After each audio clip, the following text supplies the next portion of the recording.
കുഞ്ഞുങ്ങൾക്കായി പ്രകൃതി കാത്തുവയ്ക്കുന്ന അമൃതാണ് മുലപ്പാൽ. സങ്കല്പിക്കാൻ കഴിയുന്നതിനപ്പുറത്താണ് മുലപ്പാലിന്റെ മഹത്വം. അമ്മയും കുഞ്ഞും തമ്മിലുള്ള ആത്മബന്ധം ഊട്ടിയുറപ്പിക്കുന്ന ഒന്നുകൂടിയാണ് മുലയൂട്ടൽ. വർഷം തോറും 10 ലക്ഷം കുരുന്ന ജീവൻ രക്ഷിച്ചെടുക്കുന്ന അമൃതായാണ് മുലപ്പാലിനെ ലോകാരോഗ്യ സംഘടന കണക്കാക്കുന്നത്. മുലയൂട്ടുന്നതിന്റെ പ്രാധാന്യത്തെപ്പറ്റി സമൂഹത്തിൽ അവബോധമുണ്ടാക്കുക എന്ന ലക്ഷ്യത്തോടെ 1990 മുതൽ ലോകാരോഗ്യ സംഘടനയുടെ ആഹ്വാനപ്രകാരം ഓഗസ്റ്റ് 1 മുതൽ 7 വരെ മുലയൂട്ടൽ വാരമായി ആചരിച്ചു വരുന്നു. ലോക കൂട്ടായ്മയായ the world alliance for breast feeding ആക്ഷനും വേൾഡ് ഹെൽത്ത് ഓർഗനൈസേഷനും യുണിസെഫും ചേർന്നാണ് ലോകമെമ്പാടുമുള്ള വിവിധ രാഷ്ട്രങ്ങളെ ഏകോപിപ്പിച്ച് മുലയൂട്ടൽ വാരാചരണത്തിന് നേതൃത്വം നൽകുന്നത്. പരിരക്ഷിത മുലയൂട്ടൽ ഒരു പങ്കിട്ട ഉത്തരവാദിത്തം എന്നതാണ് 2021 ലോക മുലയൂട്ടൽ വാരാചരണത്തിന്റെ പ്രമേയം. Protect breast feeding A shared responsibility. പുത്തൻ പരിവേഷങ്ങൾക്കായുള്ള പരക്കം പാച്ചിലുകളിൽ നാം നഷ്ടപ്പെടുത്തുന്ന ചില മാനുഷിക മൂല്യങ്ങളുണ്ട്. അമ്മയും കുഞ്ഞുമായുള്ള ദൃഢമായ ബന്ധം ആരംഭിക്കുന്നത് മുലയൂട്ടലിൽ നിന്നുമാണ്. പക്ഷേ പുത്തൻ തലമുറയ്ക്ക് മുലപ്പാലിന്റെ മാധുര്യം അന്യമായിക്കൊണ്ടിരിക്കുന്നു. കുഞ്ഞിന്റെ മാനസിക വളർച്ചയ്ക്കും ആരോഗ്യത്തിനും ആവശ്യമായ ഒന്നാണ് മുലപ്പാൽ. പരിഷ്കാരങ്ങൾ അതിന് കടക്കുമ്പോൾ പലപ്പോഴും ചുവടിടുന്നു. ഇതാ നമുക്ക് മുൻപിൽ ഒരു കുടുംബം.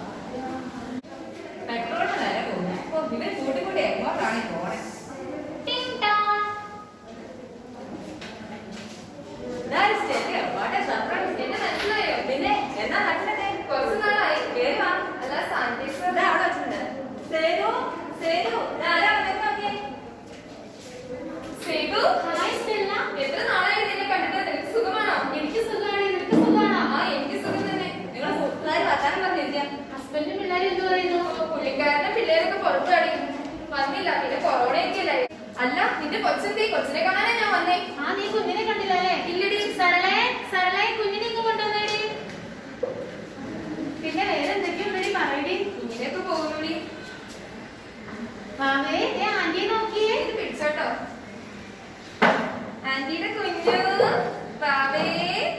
അയ്യോ, ശരിക്കും നിന്റെ ഹസ്ബൻഡിന്റെ ഫേസ് ഉണ്ട് കേട്ടോ. അമ്മായിയുടെ അതേ മൂക്ക്, ഉണ്ട മൂക്ക്. മോളെ സേതു, ആരാ വന്നേക്കണേ? അമ്മയ്ക്ക് എന്നെ മനസ്സിലായില്ലേ? ഇല്ല, നിന്റെ കൂട്ടുകാരിയാ സേതു. എന്നിട്ട് നീ കുടിക്കാൻ എന്തെങ്കിലും കൊടുത്തോ?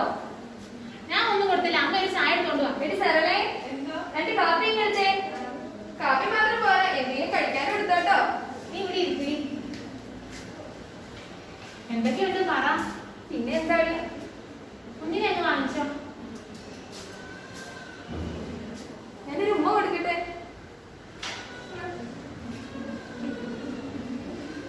എന്റെ അമ്മയ്ക്ക് എങ്ങനെയുണ്ടടി? അമ്മയ്ക്ക് തീരെ വയ്യടി. ഈ പ്രാവശ്യം പോകുമ്പോൾ ഞാൻ അമ്മേനെ കൂടെ കൊണ്ടുപോകുന്നുണ്ട്. നീ നമ്മുടെ ഫ്രണ്ട്സിനെ ഒക്കെ വിളിക്കാറുണ്ടോ? വിളിക്കാറുണ്ട്. പിന്നെ ഇടയ്ക്ക് മെസ്സേജ് ഒക്കെ അയക്കും. നീയോ? ഞാൻ ആരെയും വിളിക്കാറൊന്നും ഇല്ലടി. നിനക്ക് ആ ഗ്രീഷ്മയെ അറിയത്തില്ലേ? നല്ല ഹൈറ്റുള്ള ഗ്രീഷ്മയല്ലേ? അവള് 3ാമത് പ്രഗ്നന്റ് ആണെന്ന് കേട്ടെ. ദൈവമേ, 3ാമതോ? എനിക്കിവിടെ ഒന്നിനെ കൊണ്ട് തന്നെ പറ്റത്തില്ല. എന്റെ സൗന്ദര്യം ഒക്കെ പോയി. അവളുടെ സൗന്ദര്യം ഇപ്പൊ വർദ്ധിച്ചു. ആണോ? കൊച്ചു കരയുന്നുണ്ട്. നീ ഒന്ന് ചെന്ന് നോക്കി. വിശന്നിട്ടായിരിക്കും. ആ കുപ്പിപ്പാലാണ് എടുത്തു കൊടുത്തേ. സേതു, നീ കൊച്ചിന് കുപ്പിപ്പാലാണ് കൊടുക്കുന്നത്. അതിനിപ്പോ ഞാൻ കുപ്പിപ്പാല കൊടുക്കാറ്. കുപ്പിപ്പാലല്ല ഇപ്പൊ കൊച്ചിന് ആവശ്യം, നിന്നെയാണ്. നീ ഇന്ന് ചെന്ന് നോക്കിയേ. എടി, അങ്ങോട്ടൊന്നും നോക്കണ്ടടി. ഇപ്പൊ തന്നെ ഷെഡ്യൂളൊക്കെ ഭയങ്കര ടൈറ്റാ. ഒന്നിനും സമയം കിട്ടുന്നില്ല. പിന്നെ നോക്കി ആകെ വണ്ണം വെച്ചില്ലേ? പണ്ടത്തെ കോലമാണോ ഇപ്പൊ? അതൊക്കെ ശരിയാണ്. പക്ഷെ കുപ്പിപ്പാല് കൊടുത്ത കൊച്ചിനുള്ള പോഷകങ്ങൾ. എടി, കുപ്പിപ്പാല് മാത്രമല്ല കൊടുക്കുന്നേ. സരളെ, നമ്മള് കഴിഞ്ഞ ആഴ്ച വാങ്ങിച്ച ബേബി കുട്ടി കൊടുത്തോണ്ട് വന്നേടി.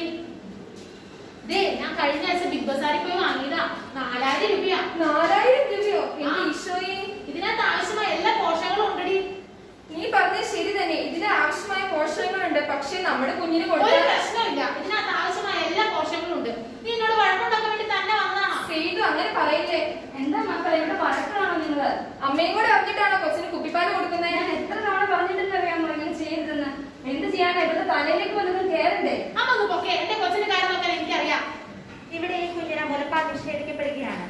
കുറച്ച് മാസങ്ങൾക്ക് ശേഷം ഇവിടെ എന്താണ് സംഭവിക്കുന്നതെന്ന് നമുക്ക് നോക്കാം. 3 മാസങ്ങൾക്ക് ശേഷമുള്ള ഒരു വൈകുന്നേരം.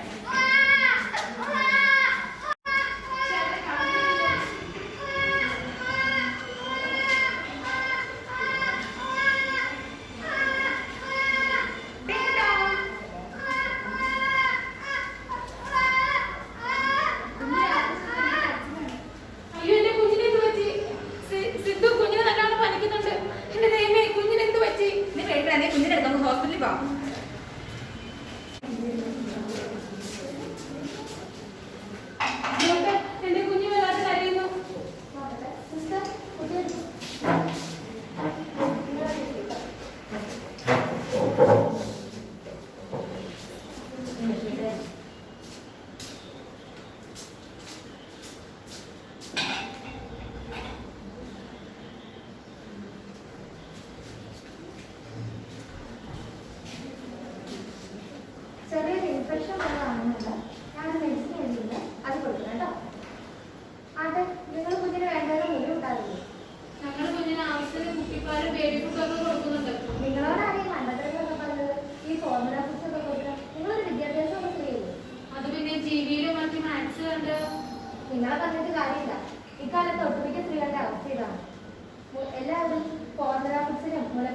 മുലപ്പാൽ കൊടുക്കാതെ ഫോർമുല ഫുഡ്സിന്റെ പ്രോട്ടീൻ പൗഡറിന്റെ ഒക്കെ പുറകിലാണ്.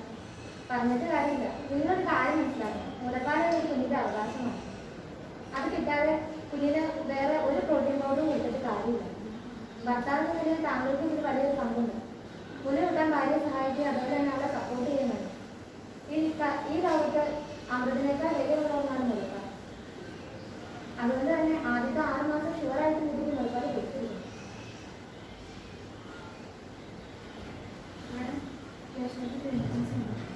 നിങ്ങൾക്ക് മുലപ്പാൽ കൊടുക്കുന്നതിനെ കുറിച്ചൊക്കെ അറിയാമോ? അത് പിന്നെ സിസ്റ്റർ, ഇതൊക്കെ ഒരു സർട്ടിഫിക്കേഷൻ കിട്ടാറുണ്ട് എക്സ്പീരിയൻസ് കേട്ടോ.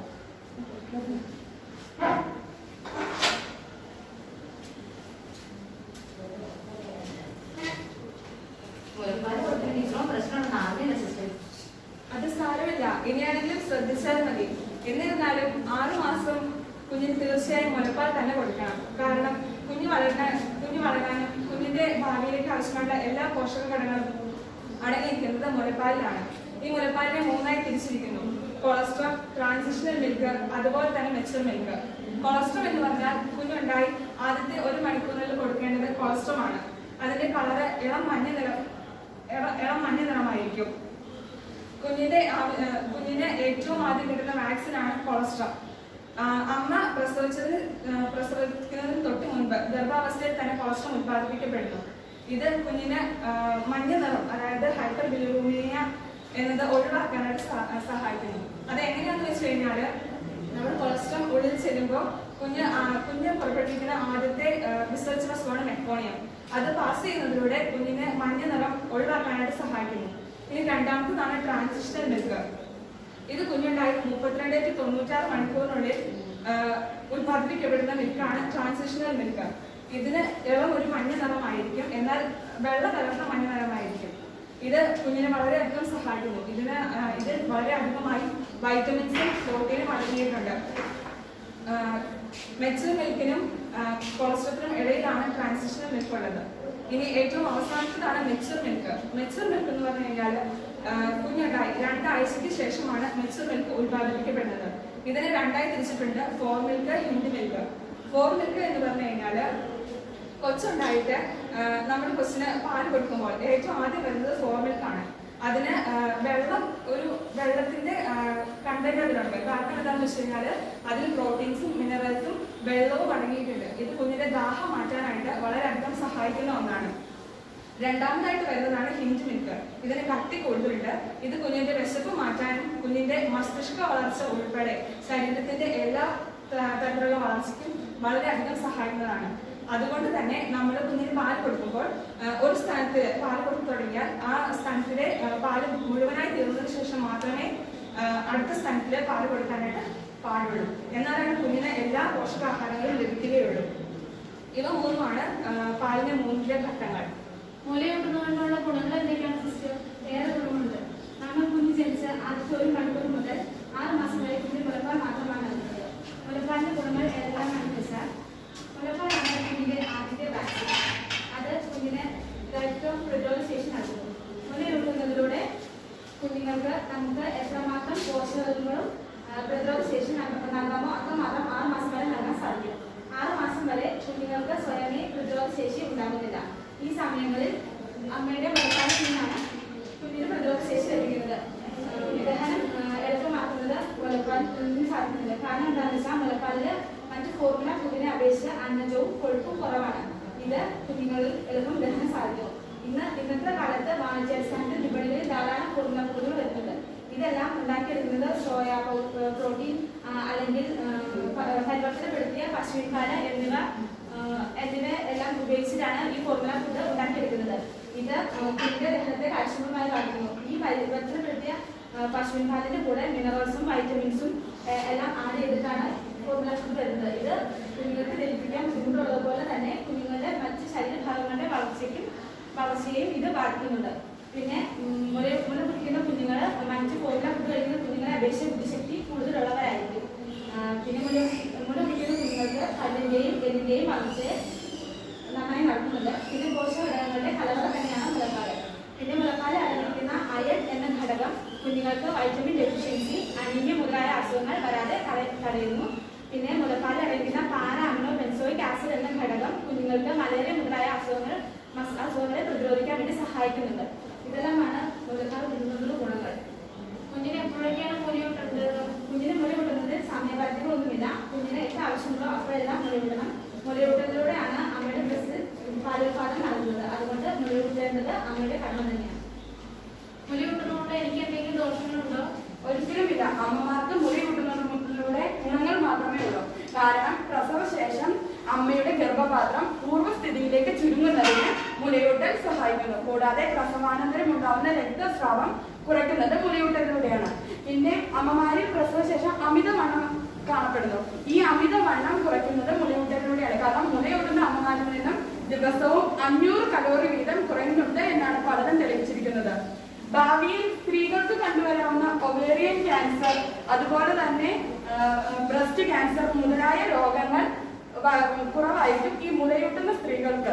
അതുപോലെ തന്നെ ആർത്തവം കൃത്യമാകുന്നു. പ്രസവശേഷമുള്ള ആർത്തവം കൃത്യമാക്കുന്നതിന് മുലയൂട്ടലിന് വലിയൊരു പങ്കാണുള്ളത്. ആർത്തവ സംബന്ധമായ ഏതൊരു രോഗവും മുലയൂട്ടലിലൂടെ തടയാവുന്നതാണ്. പിന്നെ അമ്മമാർക്ക് സ്വയം അറിവ് തോന്നുന്നു. താനൊരു അമ്മയായി അല്ലെങ്കിൽ തനിക്കൊരു കുഞ്ഞിനെ പോറ്റാനുള്ള കഴിവുണ്ട് എന്നൊരു തോന്നൽ ഉണ്ടാവുന്നത് മുലയൂട്ടലിലൂടെയാണ്.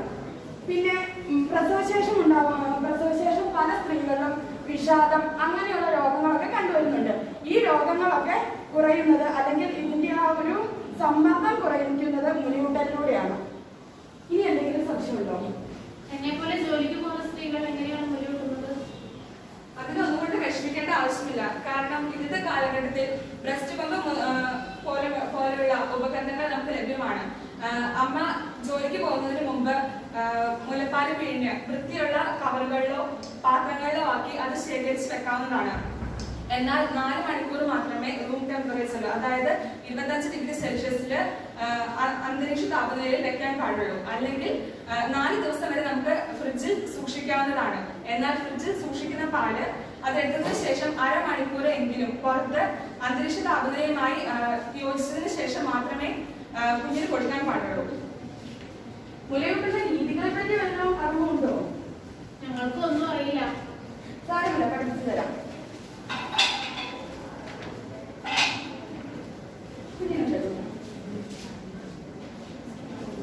മുലയൂട്ടുന്നതിന് പ്രധാനമായും 4 രീതികളാണുള്ളത്. അതിൽ ഒന്ന് മാത്രമാണ് കിടന്നു കൊടുക്കുന്നത്. ബാക്കി 3 എണ്ണവും ഇരുന്നു കൊണ്ടാണ് മുലയൂട്ടേണ്ടത്. നമ്മൾ സാധാരണമായിട്ട് ഉപയോഗിക്കുന്ന ഒരു രീതിയാണ് ക്രാഡിൽ പൊസിഷൻ. ക്രാഡിൽ പൊസിഷൻ എന്ന് പറഞ്ഞാൽ അമ്മയുടെ കൈക്കുഴിയിൽ കുഞ്ഞിന്റെ തലയും കഴുത്തും തോളും വരുന്ന രീതിയിൽ പിടിക്കുക. അമ്മയുടെ കൈത്തരം കുഞ്ഞിന്റെ പിൻഭാഗത്ത് പിടിക്കുക. മറു കൈകൊണ്ട് അമ്മയ്ക്ക് സ്ഥാനത്തെ സപ്പോർട്ട് ചെയ്യാവുന്നതാണ്. ഇത് ഇരുന്നു കൊണ്ട് കൊടുക്കുന്ന പൊസിഷനാണ്. വേണമെങ്കിൽ അടിയിൽ ഒരു തലവണ്ണ നമുക്ക് കുഞ്ഞിന്റെ താങ്ങായിട്ട് നിൽക്കാവുന്നതാണ്. രണ്ടാമത്തെ പൊസിഷനാണ് ക്രോസ് കാർഡിൽ പൊസിഷൻ. എന്ന് വെച്ചാൽ അമ്മ ഇരുന്നിട്ട് അമ്മയുടെ മടിക്ക് കുറുകെ കുഞ്ഞിനെ കിടത്തുന്ന ഒരു രീതിയാണിത്. എന്നിട്ട് അമ്മയുടെ കൈപ്പത്തിയിൽ കുഞ്ഞിന്റെ തലയും കഴുത്തും തോളും വരുന്ന രീതിയിൽ പിടിക്കുക. ശേഷം അമ്മയ്ക്ക് മറു കൈകൊണ്ട് സ്ഥാനത്തെ സപ്പോർട്ട് ചെയ്യാവുന്നതാണ്. ഇതേ രീതി. പിന്നെയുള്ളത് ഫുട്ബോൾ ഹോൾഡ് എന്നാണ് പറയുന്നത്. എന്ന് വെച്ച് കഴിഞ്ഞാൽ ഒരു ഫുട്ബോൾ പിടിക്കുന്ന രീതിയിൽ കുഞ്ഞിനെ പിടിക്കുക. കുഞ്ഞിനെ അമ്മയുടെ കൈപ്പത്തി കൊണ്ട് കുഞ്ഞിന്റെ തലയും തോളും കഴുത്തും സപ്പോർട്ട് ചെയ്തതിനു ശേഷം അമ്മയുടെ കൈമുട്ടിനും ഇടുപ്പിനും ഇടയിൽ കുഞ്ഞിന്റെ അടഭാഗം കുടുക്കിട്ട് പിടിക്കുന്നു. ഏകദേശം ഇതേപോലെ. ഇരട്ട കുട്ടികളൊക്കെ ഉള്ള അമ്മമാർക്ക് ഈ പൊസിഷൻ യൂസ് ചെയ്യാവുന്നതാണ്. കാരണം 2 സ്ഥലങ്ങളിൽ നിന്നും ഒരേ സമയം കുഞ്ഞിന് പാല് കൊടുക്കുക, 2 കുഞ്ഞുങ്ങൾക്ക് പാല് കൊടുക്കാൻ പറ്റുന്നതാണ്.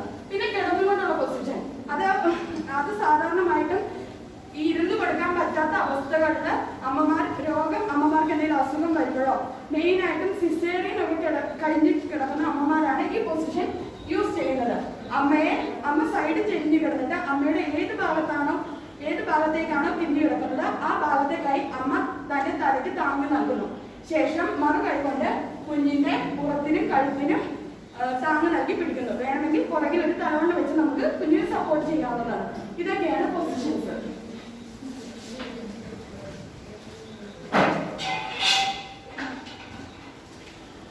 വിജയകരമായ മുലയൂട്ടുന്നതിനുള്ള 10 നയങ്ങൾ നടപ്പിലാക്കുന്നതിനും ലോകമെമ്പാടുമുള്ള പ്രസവ നവജാത സേവനങ്ങൾ നൽകുന്ന സൗകര്യങ്ങൾ പ്രചോദിപ്പിക്കുന്നതിനുമായി ലോക ആരോഗ്യ സംഘടനയും യുണിസെഫും ബേബി ഫ്രണ്ട്ലി ഹോസ്പിറ്റൽ ഇനിഷ്യേറ്റീവ് ആരംഭിച്ചു. മുലയൂട്ടലിനെ പിന്തുണയ്ക്കുന്നതിനായി പ്രസവ അവധി, നവജാത സേവനങ്ങൾ എന്നിവ നൽകുന്ന സൗകര്യങ്ങൾ നടപ്പിലാക്കേണ്ട നയങ്ങളെയും നടപടിക്രമങ്ങളെയും ഒരു പാക്കേജായി 10 സംഗ്രഹിച്ചിരിക്കുന്നു. 1. മുലയൂട്ടലിന്റെ മഹത്വം. മുലയൂട്ടലിന്റെ മഹത്വത്തെക്കുറിച്ചും മേന്മകളെക്കുറിച്ചും ഗർഭിണികളെയും അമ്മമാരെയും ബന്ധുക്കളെയും മനസ്സിലാക്കി കൊടുക്കേണ്ടതാണ്. 2. ഉടൻ മുലയൂട്ടണം. ഏതുതരം പ്രസവമായാലും പ്രസവം കഴിഞ്ഞ് ആദ്യത്തെ 1 മണിക്കൂറിനുള്ളിൽ കുട്ടിയെ മുലയൂട്ടണം. 3. മറ്റൊന്നും കൊടുക്കരുത്. നവജാത ശിശുവിന് മുലപ്പാൽ അല്ലാതെ മറ്റൊന്നും കൊടുക്കരുത്. തേൻ, ഗ്ലൂക്കോസ് വെള്ളം, തിളപ്പിച്ചാറിയ വെള്ളം എന്നിവ പാടെ ഒഴിവാക്കുക. 4. മുലപ്പാൽ മാത്രം. ആദ്യത്തെ 6 മാസക്കാലം കുഞ്ഞിന് മുലപ്പാൽ മാത്രം മതിയാകും. അതിനുശേഷം വീട്ടിൽ തയ്യാറാക്കുന്ന കുറുക്ക് ഭക്ഷണം കൊടുക്കാവുന്നതാണ്. 5. അമ്മയുടെ ചൂടേറ്റ് കിടക്കട്ടെ. 24 മണിക്കൂറും കുഞ്ഞ് അമ്മയുടെ കൂടെ തന്നെ കിടക്കട്ടെ. 6. പരിധിയില്ല. കുഞ്ഞിന് ആവശ്യമുള്ളപ്പോൾ എല്ലാം മുലയൂട്ടുക. സമയപരിധിയോ തവണകളോ നോക്കാതിരിക്കുക. രാത്രിയിലും മുലയൂട്ടണം. 7. പാൽക്കുപ്പി പാടില്ല. കൃത്രിമ നിപ്പിളുകൾ, പാൽക്കുപ്പികൾ എന്നിവ ഈ ആശുപത്രിയിൽ നിരോധിച്ചിരിക്കുന്നു. 8. പരസ്യവും സാമ്പിൾ പൊടികളും പാടില്ല. പാൽപ്പൊടിയുടെ സൗജന്യ സാമ്പിളുകളോ പരസ്യമോ ഈ ആശുപത്രിയിൽ വിതരണം ചെയ്യുന്നത് നിരോധിച്ചിരിക്കുന്നു. 9. മുലപ്പാൽ പിഴിഞ്ഞെടുത്ത് കോരിക്കൊടുക്കുക. സ്തനങ്ങൾക്ക് തകരാറുള്ള അമ്മമാർ മുലപ്പാൽ പിഴിഞ്ഞെടുത്ത് കുഞ്ഞിന് കൊടുക്കുക. 10. മൃഗത്തിന്റെ പാൽ കൊടുക്കരുത്.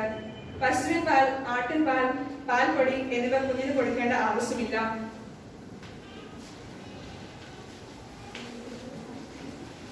ഇന്ത്യയിൽ എല്ലാ അമ്മമാരും ശരിയായും കൃത്യമായും തങ്ങളുടെ കുഞ്ഞുങ്ങളെ മുലയൂട്ടിയാൽ ഓരോ വർഷവും 2.5 ലക്ഷം കുഞ്ഞുങ്ങളുടെ ജീവൻ രക്ഷിക്കാമെന്ന് പഠനങ്ങൾ പറയുന്നു. മുലയൂട്ടൽ അമ്മയുടെയും കുഞ്ഞിന്റെയും ശാരീരിക മാനസിക ആരോഗ്യത്തിന് ഏറ്റവും അനിവാര്യമാണ്. ശിശുക്കൾക്ക് പ്രകൃതി നൽകുന്ന ഒരു സമ്പൂർണ്ണ ആഹാരമാണ് അമ്മയുടെ മുലപ്പാൽ. പ്രകൃതിയുടെ ഒരു നൈസർഗിക പ്രക്രിയയാണ് മുലയൂട്ടൽ. പ്രസവശേഷം 1/2 മണിക്കൂറിനുള്ളിൽ തന്നെ ശിശുവിനെ മുലയൂട്ടി തുടങ്ങണം. മുലയൂട്ടലിന്റെ പ്രാധാന്യം സ്വയം അറിയുകയും പഠിക്കാൻ ശ്രമിക്കുകയും കുടുംബത്തിലുള്ളവരെ ഓർമ്മപ്പെടുത്തുകയും ചെയ്യുക. ഈ മുലയൂട്ടൽ ബോധവൽക്കരണ പഠനത്തിന്റെ ലക്ഷ്യവും ഇത് തന്നെയാണ്. മുലപ്പാൽ കുഞ്ഞിന്റെ അവകാശമാണ്. മുലയൂട്ടൽ അമ്മയുടെ കടമയാണ്.